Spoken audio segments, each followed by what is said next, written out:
नमस्कार दोस्तों, स्वागत है आपका एक बार फिर अपने प्रवेशिका संस्कृत व्याकरण के YouTube चैनल पे।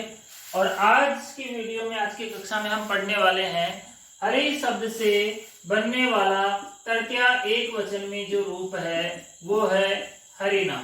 हरिणा कैसे रूप बनता है, हरिणा के अंदर कौन कौन से शब्द और कौन कौन सा प्रत्यय काम में आता है, हरिणा में कौन कौन से सूत्र काम में आते हैं, उनका अर्थ क्या होता है, उनकी वृत्ति क्या होती है, उन सभी समस्याओं का समाधान हम आज इस वीडियो में करने वाले हैं। तो वीडियो आप लाइक कर दें और अच्छा लगे तो बाद में कमेंट करना और वीडियो पूरा देखें। ठीक है, तो शुरू करते हैं। आज का हरिणा शब्द में हरिणा सिद्धि के अंदर जो मोस्ट सूत्र काम में आएगा अपने, वो है आंगो ना अस्त्रियाम। आंगो ना अस्त्रियाम, इसकी जब हम सूत्र के पदच्छेद यहाँ पे करते हैं तो इसमें तीन शब्द यहाँ पर निकल के आते हैं। तो आंग इस तरह से पहला, दूसरा इसमें जो है वो है ना, और तीसरा जो शब्द है वो है अस्त्रियाम। इस तरह से यहाँ पर तीन शब्द निकलकर आते हैं, एक आंग, ना और अस्त्रियाम। देखो अब यहाँ पे आंग, ना और अस्त्रियाम, अभी यहाँ पे कुछ स्पष्ट नहीं हो रहा। अस्त्रियाम से ऐसा स्पष्ट हो रहा है कि ये सूत्र जो है स्त्रीलिंग के अंदर काम नहीं करने वाला है। कैसे नहीं काम करने वाला? जिस तरह से आपने घी संज्ञा पढ़ी थी, या तो घी संज्ञा के अंदर से सो घी ऐसा की, इस तरह से वो घी संज्ञा करता है, और ह्रीश्व इकारांत और ह्रीश्व उकारांत की वहां पर घी संज्ञा होती है।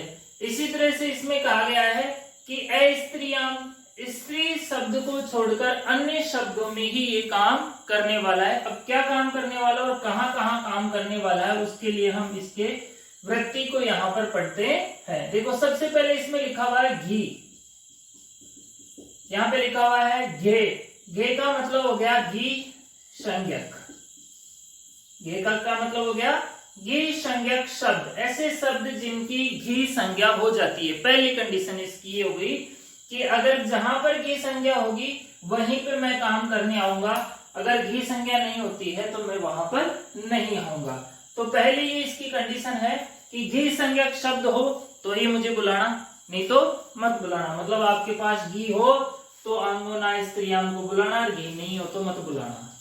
ठीक है, घी संज्ञक शब्दों से परे आंग को ना आदेश स्यात्, स्यात् का मतलब हो गया होता है। क्या होता है? जो घी संज्ञक शब्द होते हैं उनके बाद में अगर आ जाए, आंग का मतलब यहाँ पे आ जाए तो उसको ना आदेश होता है। अब ये शंका रही अपनी कि भाई ये आंग क्या होता है, घी संज्ञक के बाद में आंग क्या होगा, उस आंग के स्थान पर ना आदेश कैसे होगा? तो इसके आगे लिखा हुआ है वृत्ति में आंग इति टा संज्ञक। जो आंग है उसे किसको कहा गया है? टा को। आंग से तात्पर्य टा के आ से है। अब इस तरह से अपने को ये सूत्र समझ में आ रहा है कि घी संज्ञक शब्दों में काम करेगा। पहली कंडीशन, काम क्या करेगा? जो आंग होगा उसको ना आदेश होगा, आके स्थान पर ना आदेश हो जाएगा। कहा आंग क्या होगा? आंग से मतलब है कि जो टा प्रत्यय होगा तृतीया एकवचन में, उसमें टुटू से जब ट की इत संज्ञा हो जाएगी और इत संज्ञा होने के बाद में जो आ बचेगा उसको यहाँ पर क्या होगा? ना होगा, मतलब आ को ना आदेश हो जाएगा। और इस तरह से अपना रूप बनेगा यहाँ पे हरिणा। अब हम हरिणा सिद्धि बनाते हैं, हरिणा कैसे बनती है। ठीक है, शुरू करते हैं। देखो हरिणा के अंदर हरि शब्दा, ह्रीश्व इकारांत शब्द रहेंगे, अर्थवद धातु र प्रत्यये प्रातिपदिकम। इति सूत्रेण, इस सूत्र से प्रातिपदिक संज्ञा करते हैं। कौन सी संज्ञा हो जाएगी यहाँ पे? प्रातिपदिक संज्ञा करते, यहाँ पे प्रातिपदिक संज्ञा होगी। जैसे ही प्रातिपदिक संज्ञा होगी यहाँ पे सूत्र आ जाएगा स्वौ जस मौट, स्वौ जस मौट षष्ठा, पूरा आप खुद लिख ले इसको, स्वौ जस मौट षष्ठाभ्याम विस्मयभ्याम बेस नसीबाम नसी सामान्यों सुख, इस तरह से ये पूरा सूत्र है।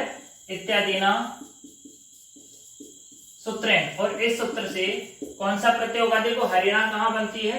हरिणा जो बनती है वो तृतीया एक वचन में, हरि शब्द से तृतीया के एक वचन में बनती है, और तृतीया के एक वचन में कौन सा प्रत्यय होता है? टा प्रत्यय होता है। सु औजस अम औसस और टा इत्यादि ना सूत्रेण तृतीया एक वचने टा प्रत्यय करते। यहाँ पे कौन सा प्रत्यय हो गया? टा प्रत्यय। टा प्रत्यय होने के बाद में यहाँ पे स्थिति होगी अपने पास हरि प्लस टा, इत्यत्र चोटो चैवर्की टैवर्की प्रत्यय के शुरू में अगर च का परिवार का कोई सदस्य आ जाए या फिर ट का परिवार का कोई सदस्य आ जाता है शुरू में, फिर वो गया काम से चुटू से। इति सूत्रेण ट इत संज्ञा करते, क्योंकि यहाँ पे ट का परिवार का सदस्य ट था और वो उस प्रत्यय के शुरू में आ गया था, तो चुटू से उसकी इत संज्ञा होगी। जैसे इत संज्ञा होती है यहाँ पे बच जाता है हरि प्लस आ, इत्यत्र। अब हरि शब्द जो है इकारांत, ह्रीश्व इकारांत शब्द है, इसलिए यहाँ पे आ जाएगा शेषो घे सखी। इस सूत्र से क्या हो जाएगी? इति सूत्रेण घी संज्ञा करते। घी संज्ञा किसकी हुई? यहाँ पे हरि की। ध्यान रखना, हरि शब्द की यहाँ पर घी संज्ञा हो गई। इसमें भी लिखा कि घी संज्ञा शब्दों के बाद में, परे का मतलब बाद में, अगर आंग हो तो उसके आंग को ना आदेश यहाँ पर होता है। जैसे ही घी संज्ञा होती है, इसको बिना घी संज्ञा करे हम लगा नहीं सकते, बुला नहीं सकते। आप बुला के लाओगे, अगर आपके पास आपने घी संज्ञा नहीं की है और आप आंगो ना स्त्रियां को बुलाना चाहते हो, तो ये भाई साहब कभी भी नहीं आएगा, ये घीस बाबा बन के बैठ जाएगा, आपसे हिलेगा भी नहीं। तो इसलिए सबसे पहले घी लाइए, घी के बाद में आंगो ना स्त्रियां को लाइए। तो इस तरह से अब यहाँ पे सूत्र आ जाएगा आंगो, क्योंकि हमने क्या कर दी? इसकी घी संज्ञा कर दी है। जैसे ही आंगोना स्त्रियां आएगा, इति सूत्रेण क्या करेगा? ये आ स्थाने ना आदेश करते, जो आ था, जो टा का आ बचा था, उस टा के आ को इसने ना कर दिया। जैसे ही यहाँ पे ना होता है तो यहाँ पे अपने पास स्थिति बन जाती है हरि प्लस ना। एक तरह से देखे तो ये स्थिति होगी अपने पास हरि ना। हरि ना बनाना क्या है? ना बना क्या है? हरि ना। यहाँ पे तय का परिवार का अंतिम सदस्य है, यहाँ पे तय का परिवार का अंतिम सदस्य है। अब क्या करना है? आप अच्छी तरह से समझ गए हो, जो हमने रामायण में किया है वही यहाँ पे कार्य करना है। ठीक है, रामायण में का काम किया था आपने? यहाँ पे सूत्र आया था अट्टे कुपवां नुम वै वाय अपि। रे के बाद और शय के बाद अगर न होता है तो उसको न को न आदेश यहाँ पर होता है। इति सूत्रेण न स्थाने न आदेशे कृते। न के स्थान पे कौन सा आदेश हो गया? यहाँ पे ये वाला न, इस न के स्थान पे जैसे ही यहाँ पे न को न होता है तो यहाँ पे बन जाती है हरि ना इति रूपम सिद्धम। और इस तरह से अपनी सिद्धि बनती है हरि शब्द से तृतीया एक वचन में हरिणा। दो ही सूत्र यहाँ पे मोस्ट है, आंगुना स्त्रियाम, और एक सूत्र है अटकुपवांग नुम वैवायपी।